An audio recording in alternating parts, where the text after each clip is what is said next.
Sir ചോദിച്ചില്ലേ കോളേജിൽ കുത്തു നടന്നിട്ടും യുവമാരൊക്കെ എന്താ അറസ്റ്റ് ചെയ്യാത്തതെന്ന്? സാക്ഷികളില്ലെങ്കിൽ പോലും എനിക്ക് അറസ്റ്റ് ചെയ്യാമായിരുന്നു. പക്ഷേ ഈ നാട്ടിലെ നിയമങ്ങളുണ്ടല്ലോ, അത് വെറും ഓട്ടക്കലമാണ്. നീതി ചോർന്നു പോകാൻ പഴുതുകളിട്ടിരിക്കുന്ന ഓട്ടക്കലം. ഒരു കൂട്ടത്തല്ലിനിടയിൽ ഒരുവൻ കൊല്ലപ്പെട്ടാൽ ആരാണ് കുത്തിയതെന്ന് തെളിവുണ്ടാവില്ല.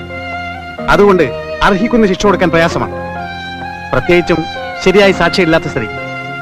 പ്ലാന്റ് മർഡറിന് ശിക്ഷ എന്താണെന്നറിയാമോ? തൂക്കിക്കൊല്ലുക. ഈ നാട്ടിലെ 90% കൂട്ടത്തല്ലുകളും കൊലകളും പ്ലാന്റ് ആണ്.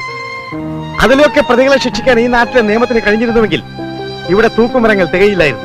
എന്നിട്ട് ഇവന്മാരൊക്കെ പിടിച്ചകത്തിട്ട് വല്ലതും ചെയ്യാന്ന് കരുതിയാ ഇപ്പൊ കണ്ടില്ലേ, മോളിൽ നിന്നൊരു ഫോൺ വരും, വിട്ടേരെന്ന്. എന്ത് പോക്കത്രം കാണിച്ച് ആര് അറസ്റ്റ് ചെയ്താലും അവരെല്ലാം ഓരോ പാർട്ടി പ്രവർത്തകരായിരിക്കും. അത് തേച്ചു മാറ്റിയാലും ഓരോ പാർട്ടിക്കാർ വരും, മിനിസ്റ്റർമാരുടെ പ്രൈവറ്റ് സെക്രട്ടറികളും. ഇവരുടെയൊക്കെ ചെരുപ്പ് നിൽക്കുന്ന പട്ടികൾ ഈ നാട്ടിലെ ചില പത്രക്കാര്. അവരെന്നും പോലീസിന്റെ കഴിവില്ലായ്മ കൊണ്ടും അനാസ്ഥ കൊണ്ടാണ് കേസ് കഴിഞ്ഞത്. പിന്നെ ഇവിടുത്തെ പോലീസുകാരൻ ഈ നാട്ടിൽ എന്ത് ചിരക്കാനാ?